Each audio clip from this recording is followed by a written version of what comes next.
before dawn, milk cows, work all day in the fields, milk cows again, eat supper, then go to town and stay past midnight at a meeting of the school board. Yeah, absolutely. I love that. Agriculture is people. Definitely. What do the other 99% do? What options do they have available to them because they don't have to worry about where their food comes from?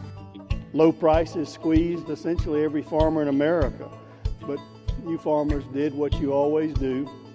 You kept on keeping on and you persevered.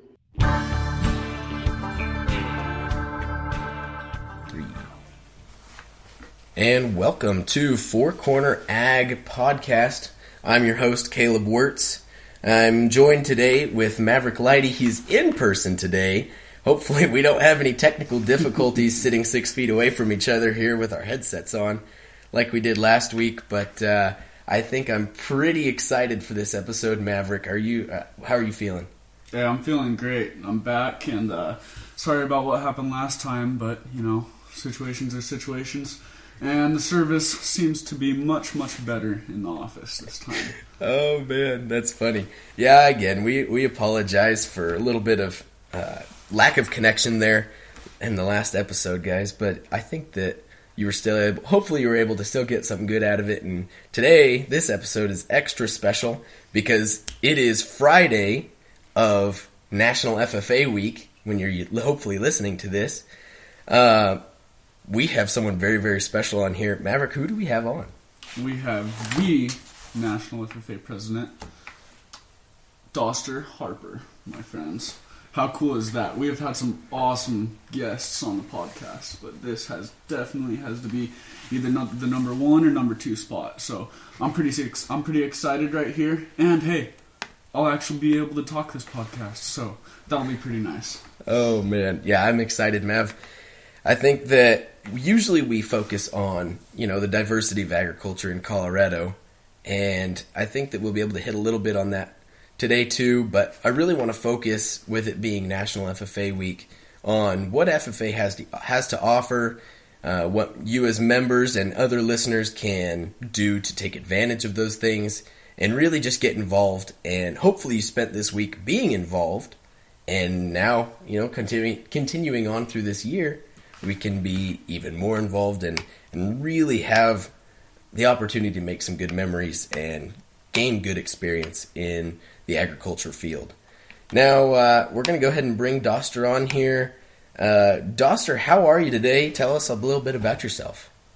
Yeah, thanks, Caleb. I'm really excited to be here. You guys are being too nice, but it's an honor to be here in the presence of two Colorado state officers. Of course, from opposite sides of the country, but I'm glad you guys get to be able to be together in person for this episode. But I'm happy to be here. I'm serving as the National FFA President this year. I'm from the state of Georgia. My hometown is Covington, which is about 30 miles directly east of Atlanta. So I didn't come from a production agriculture background. I grew up in a neighborhood which was pretty much in a suburb of Atlanta. But I got involved in agriculture and the FFA through my supervised agricultural experience, which dealt with beekeeping and researching honeybees and beekeeping practices. So that's how I got involved in this organization. And now I'm a third-year student at the University of Georgia. So go Dogs. I'm studying agroscience and environmental systems there, and I'm also a part of their Army ROTC program. So after I graduate from college, I plan on commissioning as an officer in the U.S. Army, and then for hopes of a future career in the ag industry, which we'll be talking about today, I hope to research crop science and precision agriculture, which was inspired in me by my SAE, where I got to do a lot of research on honeybees and how that relates to crop science and farming methods. Wow. That's pretty neat. I'm excited. One thing I want to point out here is there's not very many national officers that plan on joining the military afterwards. So that's pretty cool right there. Yeah, thanks, buddy. I appreciate that. I have to say it wouldn't have been possible without the leadership opportunities of FFA. It was always kind of my dream to go into the military, but the FFA really paved the way for me to get those opportunities provided to me and find ways to find a leadership role there. So that's why I'm really thankful. One of the reasons why I'm really thankful for this organization and what it provided for me. Right. Absolutely. Well, I think that bears the question already then. As you were involved in FFA in high school and now you're in college and in ROTC program, I'd be curious I want to hear what some of those things that you have experienced in FFA through high school that have helped you? Like, where have you said, wow, if I wouldn't have learned this, I wouldn't be able to do what I'm doing now? I just would love to hear some of those specifics. Yeah, I think one of the first opportunities that FFA opened up for me was attending the Governor's Honors Program in Georgia. Do you guys have a Governor's Honors Program in Colorado? We don't. I've actually never heard of that, to be honest with you. I have not either. Yeah, so I'm not exactly sure if it's just a specific thing for our state, but it's like this 4-week residential experience down in a college in Georgia where rising juniors or rising seniors in high school move to this college and get to like interact with other bright and talented leaders in their specific major that they're choosing to attend this program in. And they just interact with them, learning classes, and it's solely for the sake of learning. There's no grades, no assignments or anything like that, solely just to be able to attend interesting lectures and learn from each other. And so as I got more involved in FFA through my SAE, I was nominated for GHP in the area of agri-science. And so I got to attend GHP, and I met a lot of other folks who were majoring in agri-science. There's about 30 of us from across the state. And I noticed that about 20 of them were involved in FFA in some way. And so as I got to learn with those about 20 or 30 folks from across the state in that ag industry, it was really cool to get to learn some wisdom from them. I mean, they sharpened me into a much more, I don't know if they sharpened me into a sharper person or a smarter person in those 4 weeks, but they definitely gave me a curiosity for learning. And so I carried that with me throughout my supervised agricultural experience in FFA. And so I think that was the first experience where it was just kind of a culture shock for me, because up until that point, I never really had any interest in learning just to learn. In school, I was always that guy who studied hard just to make the good grades, but GHP made me a lifelong learner. And so that I'm thankful that FFA gave me that opportunity to attend GHP in an agri-science major. And so I think that's one of the really cool ways that FFA finds ways to impact students by taking maybe a talent or a skill that they have and turning it into a passion that gives our lives a meaning and a purpose. So I feel like all throughout my life as a little kid, I had a talent, or I had an interest in science. That was always my favorite subject. But I never really found out that science could be involved in production agriculture until I got involved in FFA through my SAE. And I literally completed a science fair project for my chemistry class. And my advisor just encouraged me to enter that science fair project into agri-science fair. And so that was my first exposure to FFA, and it took a talent that I had in science and turned it into a lifelong passion for agri-science research. And so that's what one of the cool things that FFA does for students across this country, and I'm sure it's done the same for you guys as well. 100%. You really highlighted one of the things that I just love about FFA. And one of the analogies that I like to use in this is how FFA can plant seeds in people's lives, and you may not really realize it at that moment, but it's really awesome to see how that seed grows and develops and eventually molds you into the person that you are. And so that's pretty cool that you say that. Yeah, thanks, Maverick. I totally agree. Wow. I'd like to hear, if you don't mind, a little bit about that Agri-Science Fair project, because I know that a lot of our listeners, for those of you who don't know who are listening, the Agri-Science Fair is something that both at the state and national level you can take advantage of, but it is an opportunity for members to take research or a project that they've been able to work on and learn more about, and then put that into just like a science fair project that you would have done back in middle school, and put that into a competition where they find ways to further the research or further their knowledge into a field.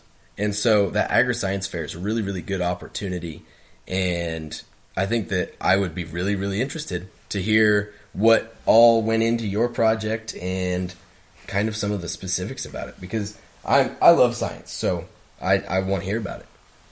Yeah, for sure, Caleb. I love science too. Agri-Science Fair was by far my favorite opportunity that I ever got involved in FFA, one of the cool competitive opportunities that we have in our organization, and I never could win first place. So I competed in an Agri-Science Fair the first time in my 10th grade year of high school. I was involved in an agriculture education class during ninth grade, but I never really thought FFA was for me in that freshman year. But in 10th grade, I had to complete a science fair project for my AP chemistry class. Miss Patillo was teaching me chemistry, and I had to do a science fair project for that. And I'll never forget one specific day in my agriculture education classroom. I was taking forestry with Dr. Marcus Pollard, and Dr. Pollard threw out just a random idea of a beekeeping project to the class and just asked if anybody wanted to participate in it. It might be pretty cool. It might be interesting. You get to work with the hives out behind the school. And I knew I needed a science fair project for my chemistry class at the time, and I had no idea what I was going to do, and I was tired of looking through ideas on Google. So I asked him if I could use it for my science fair project in my science class, and he said, yeah, sure. So I ended up doing it specifically for my chemistry class, but at the end of the school year, he encouraged me to compete in agri-science fair. And so I took it to Georgia State FFA convention in 2015 during my sophomore year, and that was the first time I ever put on a blue corduroy jacket. I got to compete in the agri-science fair. I won second place that year. And I competed in the agri-science fair 2 more times in high school, and I won second place every single time. So I knocked on the door for that first place prize at the state level, but I never could quite get it. But it also opened up opportunities for me to compete in proficiencies as well, which I really enjoyed. Proficiencies too, which are other awards that FFA members can compete in, specifically for their supervised agricultural experience. So we have over 40 different proficiency areas for students to get involved in. And so for my project, there's an issue going around in the agriculture industry right now called colony collapse disorder, which is essentially that essentially means is that it's where a hive becomes too weak to sustain itself over a winter. So for whatever reason, due to parasites, pests, the honeybees in the colony just not being able to pollinate enough flowers to make enough honey, for whatever reason, it just doesn't survive. And so that's called colony collapse disorder. And one of the leading causes of that issue is a parasite called the varroa mite. And so my project for 3 years in high school was researching different treatment methods for this varroa mite. And it dealt with applying a gas called oxalic acid to a hive. So I got it in solid form, put it into a vaporizer.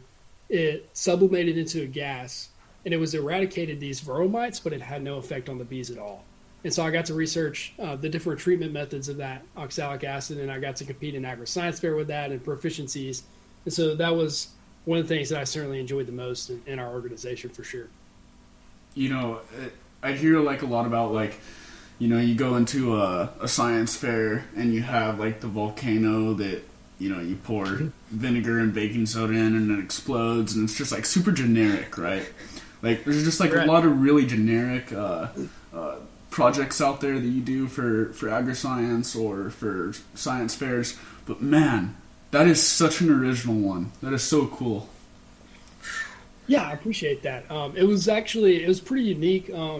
The year that I did it, I started it in 2015, and colony collapse disorder was becoming such a significant issue in the ag industry because I think it's like 1 out of every 3 bites of food that we eat, our honeybees are responsible for because they pollinate so many of our crops and plants. And so President Obama actually had signed an executive order like the year before I did this project to legalize that use of oxalic acid. And so my ag teacher, Dr. Marcus Pollard, I couldn't have done it without him, but he told me about that. He helped me throughout the entire research process, and he guided me, and it was a really unique project. I enjoyed participating in it a lot, and of course I couldn't have done it without my advisor's help. But whenever you go and look at agri-science fair projects at the National FFA Convention, the agri-science fair projects are all in like this one area of the agri-science fair in the same room as the expo hall. And so you can go and look through those projects, and man, I never made it to the national level, but after looking at those projects, I could see why. I mean, the students in our organization are just, they're changing how the world grows, and they're changing how we fuel this ag industry and how we feed and clothe our nation. And it's pretty cool to look at all those projects. It's really cool to see what the students are doing in our organization for sure.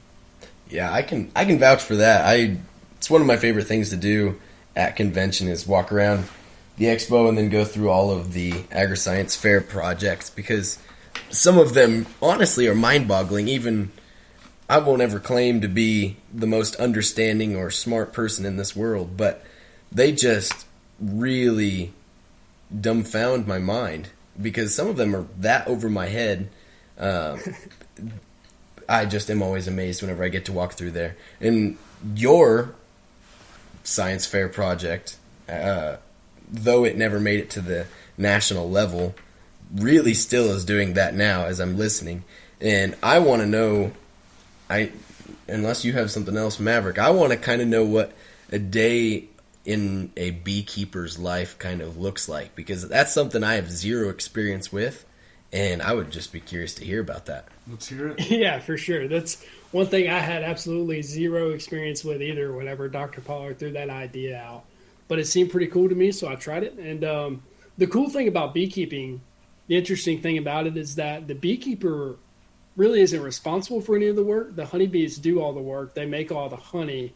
It's just the beekeeper's job to give them the most optimized conditions for them to be able to do that. So a beekeeper really often only has to go into a hive about once a week. That's what we normally do at our school at the Newton College and Career Academy. And just check everything, check to make sure that the queen is laying eggs, check to make sure that the honeybees are doing whatever they need to put honey into the cells. And sometimes, you got to smoke them to calm them down whenever you go in. You definitely get stung a lot. I got stung more than the amount of times that I wanted to. This one time I was going up and I was catching a swarm. So a lot of times, like right before the summertime will hit in spring, honeybees will split like into two colonies, and one will swarm onto a tree. And you could catch these swarms and put them into a hive to start a new colony. And I was trying to catch this one swarm up into a tree, and when I was up in top of the tree, I realized the hard way that there was a hole in my mask. And so there was like 3 or 4 bees got through that hole and were stinging me all in the face. So I got like 3 stings on my eye that one day. So that was probably the worst experience that I had as a beekeeper, but all the rest are pretty cool experiences. And then of course you get the sweet taste of honey at the end. So it's a pretty neat project for sure. It was getting stung worth it? Did you get that colony that was on the branch? Oh yeah, trust me. After I got stung that many times, I was good to get the colony. That was determination right there, huh? Oh yeah, for sure. And the worst thing about it was that this happened like the week before I took my senior pictures for high school. So Oh, man. I had Oh, man. swollen eye in my senior pictures, and I had to get it rescheduled after they saw the pictures and how bad they looked. But yeah, it was definitely worth it. Wow. That's quite the experience that probably a lot of listeners don't have or won't ever have. And I don't know that myself personally would ever want to have that experience, just because that scares me a little bit. That does not sound... I'm glad that you're doing that. Let's put it that way. And I'll let you do that one, and I'll stay back. But, oh man, I want to use that kind of as a bridge into our next little, I guess, question here. With SAEs and hearing about your experience as a beekeeper, I kind of want to bridge into Colorado agriculture. And, well, first of all, have you ever been to Colorado? I have been twice, actually, and I do want to get your opinions or your information on what the valuable commodities are in the ag industry in Colorado, because the only parts I've seen are the Colorado Rockies. So I've been snowboarding in Colorado twice on 2 snowboarding trips. That's the furthest west I've ever been, the only state out west I've ever been in. But I've only seen a whole bunch of snow in the Colorado Rockies. So those are the only times I've been to Colorado. Well, Right. That's pretty cool. I can say that you've never seen the desert side of Colorado. I guess one of the reasons that our state's ag industry is so diverse is because, we not only have the mountains that cut, right through the middle, but you get really out west to the west side of Colorado, and you've got some plateaus, and it's almost like a deserty, mountainy type environment. But then you get out to the eastern side of Colorado, and it's nothing but flat, brown, and grass and cows. Right. And a river here and there. And that's just about it. And so... Can you even call him a river, Maverick? More like a stream. A creek, maybe. Oh, man. Coming through where Maverick and I are at. The great thing about Maverick and I is that we are able to serve on the same team, but we're from the same area of the state. And so down here in the Arkansas Valley, the Arkansas River flows through here, but that's where my comment about if it's even a river. comes from, because it's pretty low flowing. But that is where we pull most of our irrigating water off of. I know that it's kind of a different thing. A lot of places I've gotten the experience to talk to people is, they pull off of wells for irrigating water. And in our area, it's just not the case. There's there's a few wells out and around. And as you get closer to kind of towns and cities, that is more prevalent. But out here in the boonies, we just run off of a big old canal that pulls off of the Arkansas River quite a ways west of where we're at. But there's just not a lot of water. That's not something that eastern Colorado is known for, is having a lot of water. Yeah, that's pretty cool. One of the most interesting things I've ever found about Colorado is that it's all flat, and then once you get to Denver, right past that, it just shoots up immediately into the Rocky Mountains, which is crazy to me. Yep. We have some mountains in North Georgia, but it's nothing like the Rockies, of course. I had never seen mountains until I saw the Rockies. Yeah, you're exactly right about that. What mountain range is it out there? Do you know? Yeah, so up in North Georgia, we have the Southern Appalachian Mountains. Okay. The Rockies those are hills compared to the Rockies, but they're pretty big for us in Georgia. Right. Yeah, I probably should have known the answer to that, but I just didn't. I guess geography was not always my strong suit, I guess.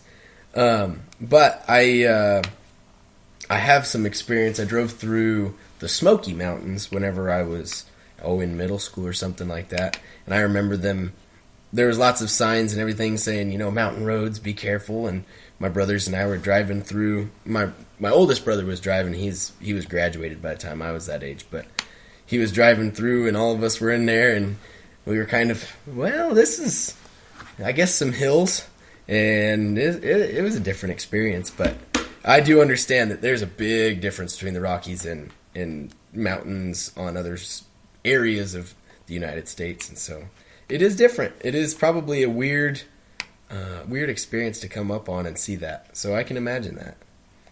Yeah, it was definitely a shock for me. That's pretty neat to hear. I've been to the Smoky Mountains too. That's a beautiful mountain range for sure. Oh, it is, absolutely. Well, we kind of bunny trailed off, and that's okay. But we bunny trailed off on your original question, which was what the main commodities are in Colorado, and I wanted to get it right. And I was actually getting ready.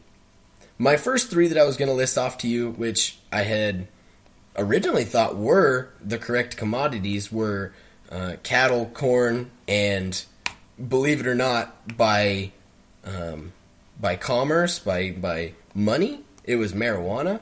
Of course. But those were the three I thought it was, but it actually has changed. I wanted to look it up to make sure I was factually correct. I was right about cattle and corn, but number 3 is just wheat right now. And so it pretty straightforward agriculture in Colorado. We actually are pretty special. We've got 2 counties in our state that are larger than the state of Rhode Island, which really isn't that hard to do. But anyway, we've got two counties, Weld County and Los Animas County. And both of those together create, what is Los Animas? I know that Weld County alone does like $2.1 billion into the overall ag commodities in the state. Weld County it's a lot more too, isn't it? It's like 68 million or something like that. No. I think that I'm pretty sure that Weld County is that 2.1. I'll look it up really quick. But anyway, those are our top 3 commodities: cows, corn, and wheat, which is pretty straightforward, honestly. Yeah, for the West, that's pretty typical. But some of our other ones, just a few miles, about an hour away from here, from where we live, there is a county called Crowley County, and they used to have all kinds of orchards out there. They used to grow apples, peaches, or some other orchard plants, just all kinds of stuff.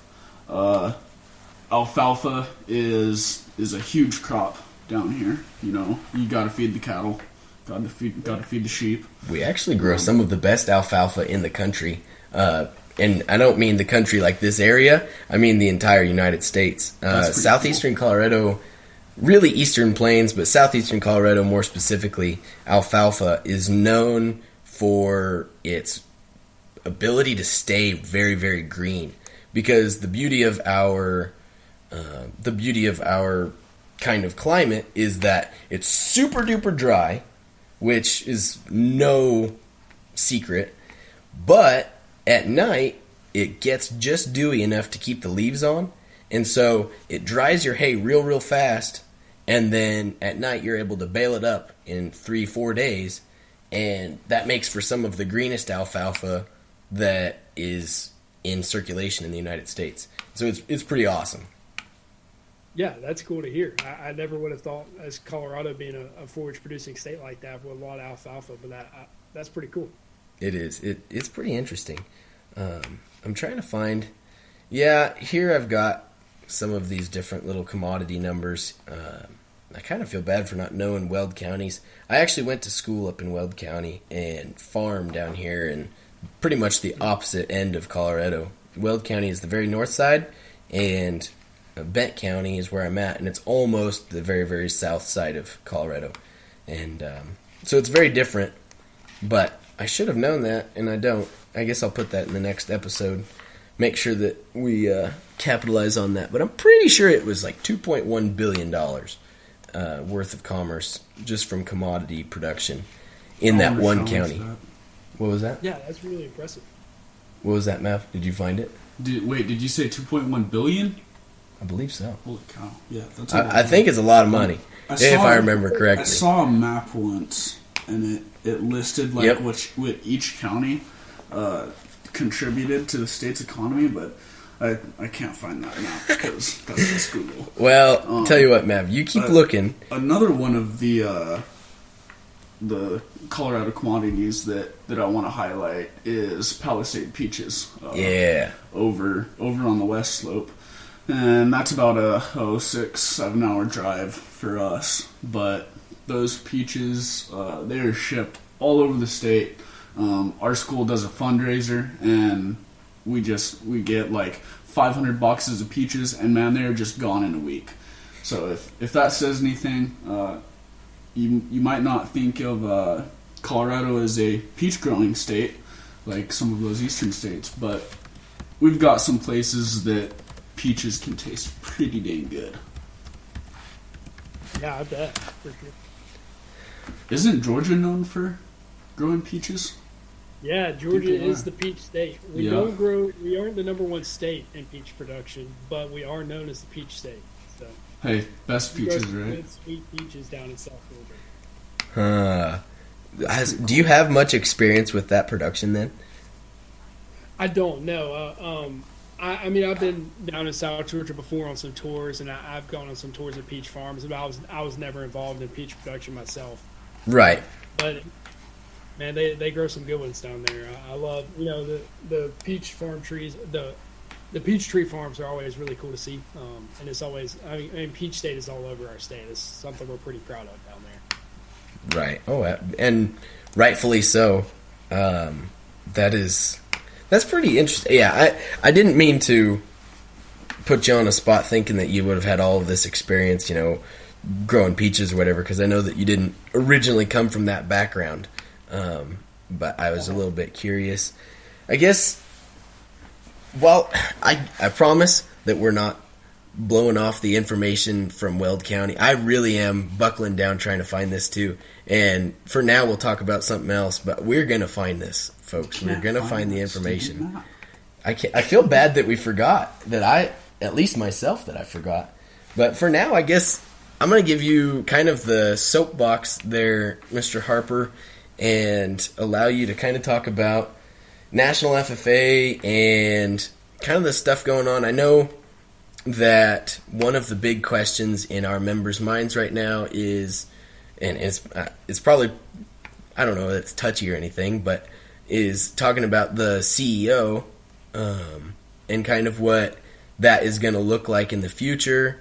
I know that that's a big question, along with national convention or opportunities that we maybe can take advantage of during this COVID time. I'm just going to give you the soapbox and kind of let you go for a minute while we find this crucial information. Yeah, for sure. For those viewers who are listening right now who may not know, Mr. Petrel was our former National FFA CEO, and Mr. Petrel decided that it was good for him to take that opportunity to step away and pursue some retirement after his time with our organization. He did a lot of great things for National FFA, and so we both parted our separate ways, but we are in the new search for a new chief executive officer of the National FFA organization right now. That search is starting here in the next couple of weeks, but we plan on having a new CEO by hopefully this summer, and that's going to impact the National FFA convention in no way. We still plan on having an in-person National FFA convention this October in Indianapolis, Indiana. It may look like a hybrid format. It may look like an all-in-person format. We don't know yet, but we do plan on having students here flood the streets in Indianapolis for an in-person convention. That's, of course, safe and socially distanced as well. But the CEO search won't have any impact on that. We look forward to finding a new leader for our organization who's going to help us find ways to serve more members in this organization. That's something that we're working really hard for right now. Our current CFO is stepping into the temporary chief executive officer role right now, and his name is Mr. Dave Schapper. So he'll be our temporary interim CEO until we hire a new one, hopefully in the summer of this year. Awesome. Wow. That actually really got me excited to hear about the in-person national convention, just because even if it is, what is that word? Even if it is, like both, doggone it, what is that word, Maverick? I don't know. What was that word, Doster? I'm not no dictionary. Between both in-person and, not amphibious, doggone it, hybrid, there we go, amphibious. Sometimes my brain just goes cattywampus. Oh, man. That really got me excited, though, to hear about that. Just because, oh, man. You know, you hear in person these days, and for us in Colorado, our eyes just kind of light up because we really haven't gotten much to do any of that. Which brings me to another question. You know, how much have you been able to do with your team and with National FFA? Have you guys been able to do any in-person stuff recently, or what's that really looking like, and what's that looking like into the future for y'all? Yeah, so we haven't done any in-person events yet since we've gotten here to Indianapolis. So we were elected back in October at last year's convention, and for the first 2 months of our year, we spent completely distant in our own hometowns in each of our 6 different states, and we just tuned in all virtually. We'd had Zoom meetings once a week, just getting to know each other, getting to get on board onto the National FFA team, until we finally got to move to Indianapolis on January 6th. And so it's been almost 2 months now that we've been together in person here in Indy, living in apartments, which is really fun. We've become a family unit here, so we got to know each other pretty well. We cook dinner with each other, go to the gym with each other. I mean, I'm literally with my 5 teammates all day, every day, which is really fun, and I enjoy getting to hang out with them. They're 5 incredible people. I've learned so much, and I can't wait for the next 8 or 9 months of our year to continue learning from them. But ever since we got to Indy, we went through about 3 or 4 weeks of some strenuous training processes to get to learn how we get to serve our members this year. And since then, after we finished our training, we've been engaging with members completely virtually through virtual workshops and keynotes. And I think National FFA leadership is actually meeting this week to determine what in-person travel might look like for us this year. But we are completely suspended from travel until April. So after April 1st, we'll start looking at what travel might look like for us, but that's still very much up in the air. But either way, we're going to get to serve these members in the organization and get to hopefully touch the lives of as many as those 760,113 students in this organization that we get to interact with, which is something that's really special and something that we're really thankful for in whatever format it looks like. Right. I absolutely love that you have that number memorized. That is awesome. National president right there. Well, it's awesome to know that, you know, there's a light at the end of this tunnel that we can look forward to, and making progress on this global pandemic and dealing with it. And like I mentioned this earlier, maybe before we started recording, but with this pandemic and everything, a lot of doors get just absolutely slammed in our faces. But with all that, we get some pretty cool new opportunities, like being able to start this podcast to reach members. I'm just kind of curious, on the national level, what have those opportunities looked like this year? What things have you been able to do virtually that you necessarily haven't been able to do in the past 10 years in person? Yeah, that's a great question, Maverick. And I want to say, before I even answer that, I really appreciate what you two are doing with this podcast. It just shows the resiliency of our members in this organization, and of course the agriculture industry as well. We've gone through countless challenges and issues since this pandemic started, almost exactly 1 year ago. But it has really shown the resiliency of our members and how we can continue to find ways to interact with the people in whatever format that looks like. And podcast is one of those forms. And you all are doing a great job of getting to use this virtual platform that we have now to share people's stories and continue making an impact. So I appreciate that a lot. And for us as a national officer team, it looks like many of the same things that you all are doing, the great things you're doing in the state of Colorado to serve your members. Visiting with podcasts, getting to make YouTube videos, and of course interacting a whole lot on social media and using that to our advantage. This past week, we actually had our experience week, which is a week where we got to try on the workshops and speeches that we've written with members all across the nation. So last week we interacted with 6 state associations in total across the 6 of us, over 70 different chapters that we got to interact with. And next week is National FFA week. And Maverick, I know you touched on a little bit, what are the things that we get to do this year, which we wouldn't get to normally do last year. And I think that part of that is just getting to hang out with students in so many different states, like in one day, and getting 100%. To touch so many more students' lives. Literally next week in National FFA week, we opened up a job form link for chapters to request visits with. I mean, I was looking through my schedule, and on Monday morning at 8 o'clock, I may be doing a workshop with students from New York. And then literally at 9:30 the same morning, I'm doing a keynote with students from Arizona. And so I get to do that all day, every day for 5 days in a row next week. And that's something that's really special. Whereas in years past, the national officer team, each of the national officers may get to go to 2 states in 1 week for National FFA week and get to celebrate National FFA week with members from those 2 states for each officer. But this year, the 6 officers are touching, over 30 states. We're touching hundreds of different chapters. It's going to be a whole lot of fun, and we get to interact with a whole lot of members. So I'm really looking forward to that. That is really neat. And, you said it best right there, but with this virtual platform, it's crazy how many more people we're able to reach in such a small amount of time. One of the things that was cool for Colorado was, we had to have our state convention virtually, and members that have never gotten to attend that, they had the opportunity to tune in and witness that and see it go down in that perspective. And so that's just really cool, how we can reach members virtually, and hopefully as things kind of open up in person, we can really try to utilize this virtual pathway more to reach members that never would have been touched by the National Association and state associations as well. Yeah, for sure. And I've been serving, I've gotten to serve as a national officer for about 3 months now, 3.5 months, but I know you two guys have been in the role as state officers for quite a while, and you've gotten to learn the ways of virtual service as a state officer. And so I'm curious to hear from your perspectives and maybe a little bit of advice from you as well. What are some ways that you all have gotten to interact with members virtually and found ways to serve members in Colorado? Well, one of I get pretty excited whenever we get to really plug some of the stuff that we've got going on.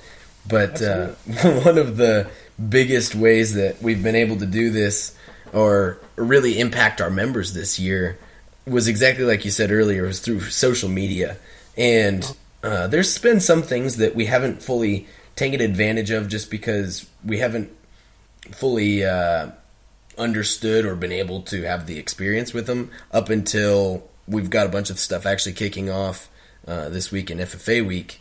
And some of those things are live workshops where we'll be Facebook or Instagram living, along with kind of copycatting some of the things that the national officers did last year, where they're kind of just hangout sessions, really, where you might cook a meal. Or I know that one of our state officers here in Colorado was hoping to possibly do a yoga day, which really I don't understand how that I don't understand that, just because I have zero experience. But if she wants to pursue that, then I think it's really interesting, because that's one way that we really can make that personal connection with our members that has never been done before, and I think it's something new and fun.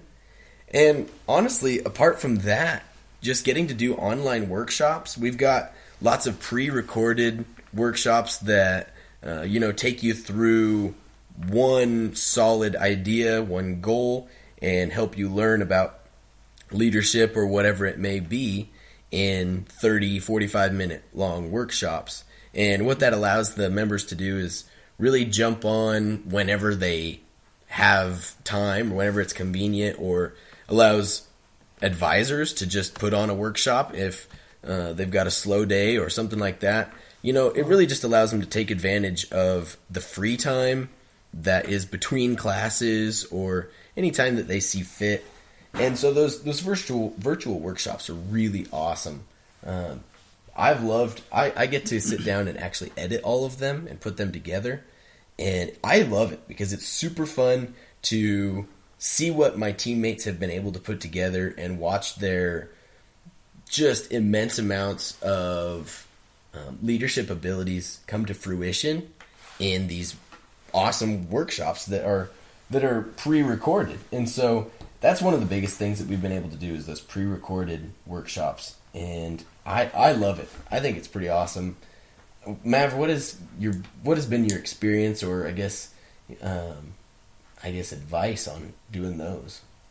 The pre-recorded workshops. Yeah. Oh yeah.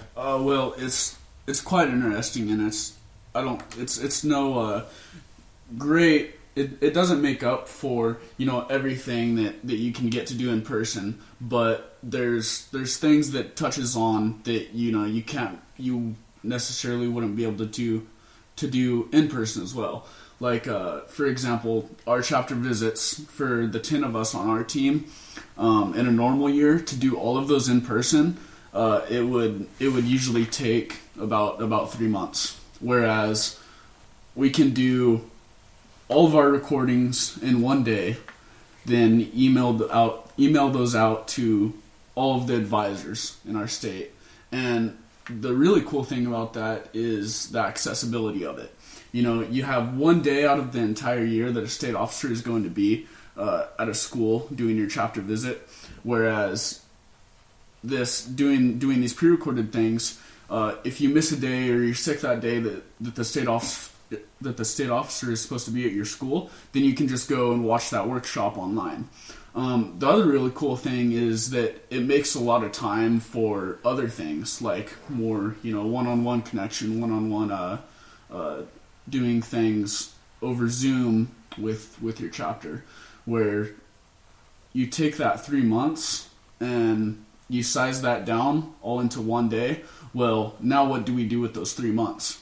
Well, what we're planning to do is our chapters are going to be able to get the choice of whether they want to do the pre-recorded workshops, or whether they can choose one of us state officers to hop on a Zoom meeting with them for an hour or two and just chat with the class or facilitate a workshop.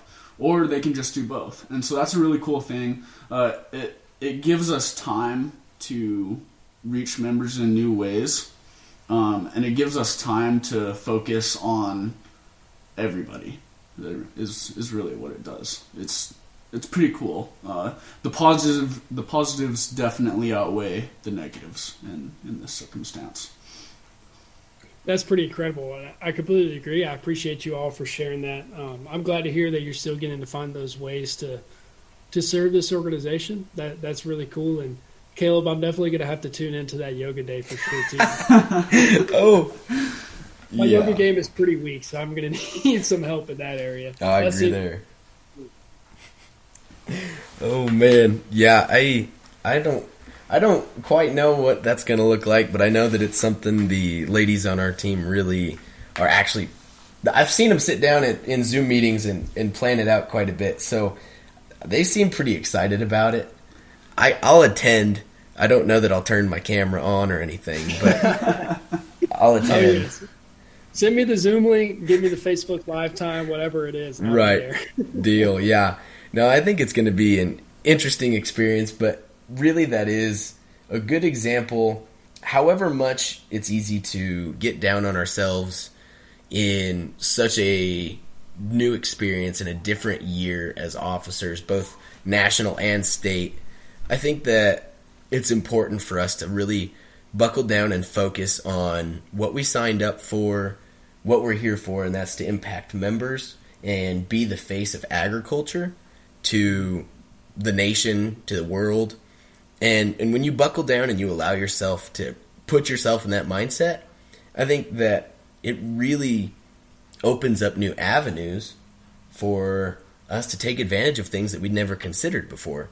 You know, I watch RFD TV basically every day, and one of my favorite sections is Shark Farmer, mostly because he's a comedian, but he really takes agriculture, and while he's highlighting what it is and what is going on, he also makes it funny.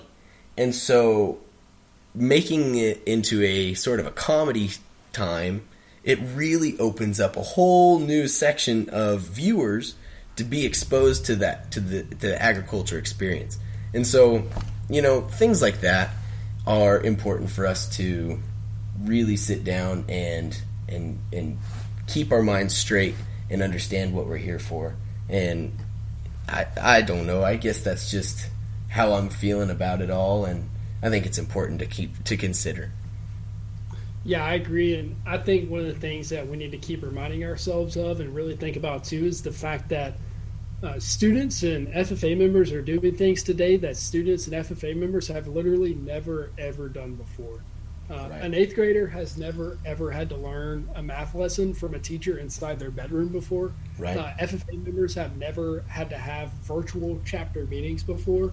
And so we're navigating through all these times right now. And the cool thing about it is that as chapter, state, and national officers, because officers have never served during a global pandemic in a virtual way before, we get to decide what things we do as officers during a global pandemic. Right. And so we get a lot of freedom and power in that decision, and we get the opportunity to control whatever we can control and do the things that FFA members and officers do during these times, and we get to figure out what that is, and we get to figure out how to best serve our members.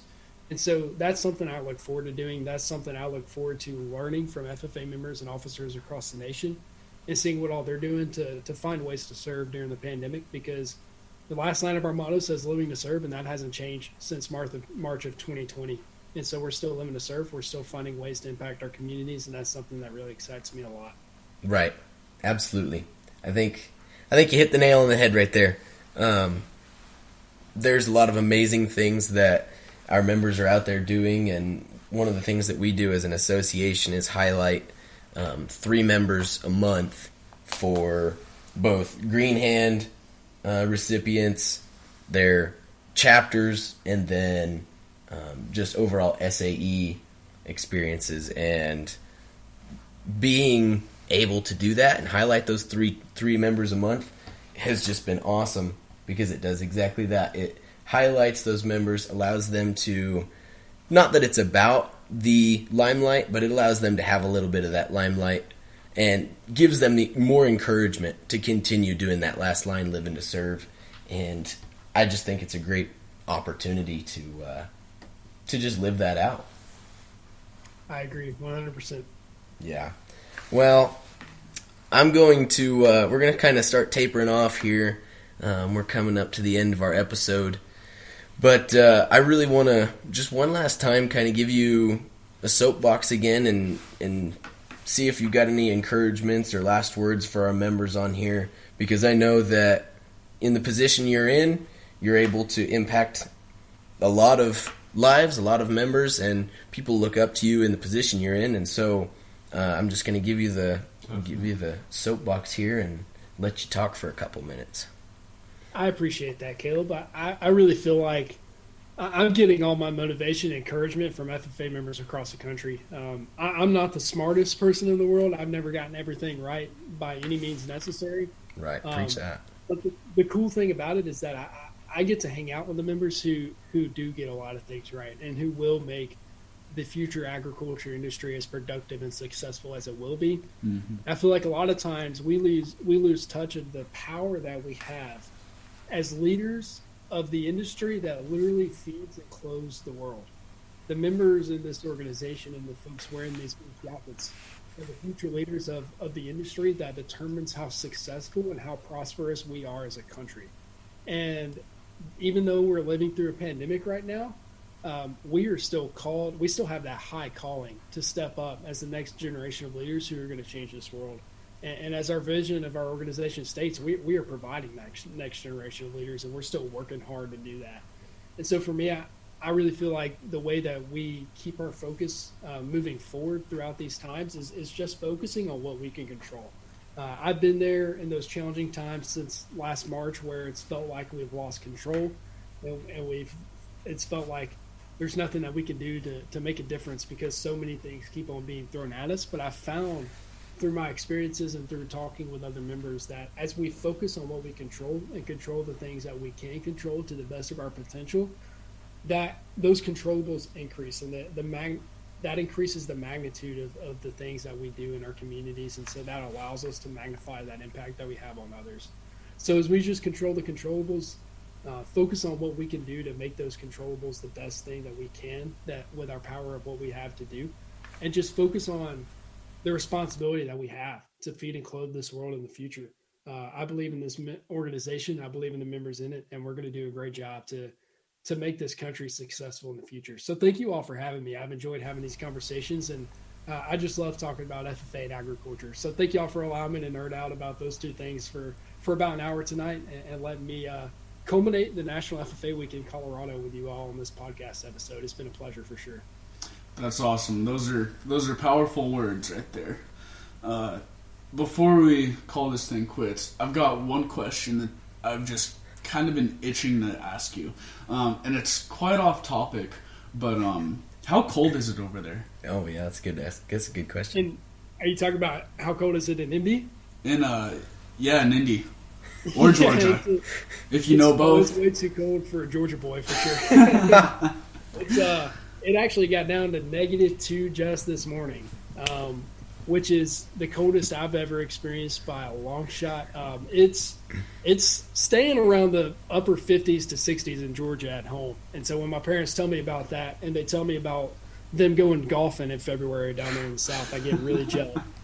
But it's gotten down to like 0, -1, -2 quite a few times here in Indy, and we just had a huge snowstorm, so snow is all over the place. So this is literally unlike anything I've ever experienced before. So I'm treading through uncharted waters for a Georgia boy, but it's been pretty cool. That's pretty cool. Yeah, I don't know how much you keep up with the whole social media and what's going on in the news right now, but I know that there's a lot of people in this country that are a lot less fortunate than there in Indy, and even here in McClave. You know, we got down to I was up checking calves at 2 couple nights ago, and it was about -25. But I'm not saying that to complain, because I know that there's a lot of other people in this country right now that are hurting a lot worse and doing the same thing calving, and so it's been pretty rough on people. But I'm glad to hear that you've experienced some new temperatures, because I think that's something people should always have a little bit of experience with. It makes you enjoy the heat a little bit more. Yeah, I like to say it builds a little bit of character, makes you a little tougher. Right. it's nice, but I definitely, want to give my well wishes and keep those folks in my thoughts that are going through some of those difficult times right now in the cold weather. I've seen that a little bit on social media too. And one thing we need to remember is that farmers, they still got to take care of their animals and take care of their farms during these times too. So definitely keeping those folks in my thoughts and just wishing them the best during this cold weather. Right. Absolutely. Well, we will catch you here in a minute after we close this episode out here, Doster, but we're going to go ahead and start closing out this episode. I personally want to thank all of you listeners for tuning in. I know that FFA week is coming to a close, but I hope that you all took advantage, for those of you who are members and even maybe some of you who are alum, have really taken advantage of what Colorado FFA has put out there for you. And if you're from a different association or somewhere else in the world, I really hope that this week was impactful, that you got something out of it. I love going through FFA week every year, and now that I've been able to be in a position to kind of decide what happens or see what you guys get to see, I think it's been really fun. I guess, Maverick, you got any well wishes before we close out this episode? Well, I just say thank y'all for listening, and that's all, folks. That is all, folks. One last little thing, I guess, here is I'm excited to announce that wherever you're listening right now, we officially are on iTunes, Apple Podcasts, whatever you want to call that. I know Maverick and I have been working our tails off to apply and get into that, and previously we've only been on Spotify and SoundCloud, a few other little things, but iTunes is kind of a big deal. Good new step for us. Hopefully you guys, if you're not already listening to it on iTunes, you can now, so go ahead and take advantage of that. Also, cool little tidbit before we close out here is we now have listeners in the United States, India, and Costa Rica. So I'm excited to know about that. And if you guys are one of those listeners from, well, whether it's United States, Costa Rica, India, wherever you're from, go ahead and leave us a review, and you're welcome to get a hold of us however you may. All of our contact information is on these episodes and everything, so feel free to reach out, and hopefully you guys will tune in. There should be 2 episodes out when this goes out next. Well, that'll be Friday, the last weekday of FFA week, the 26th. So you guys should have a second episode to go listen to. So go ahead, go listen to it. Special day, 2 episodes in a day. All right. Well, this has been Four Corner Ag Podcast. Thank you guys for listening,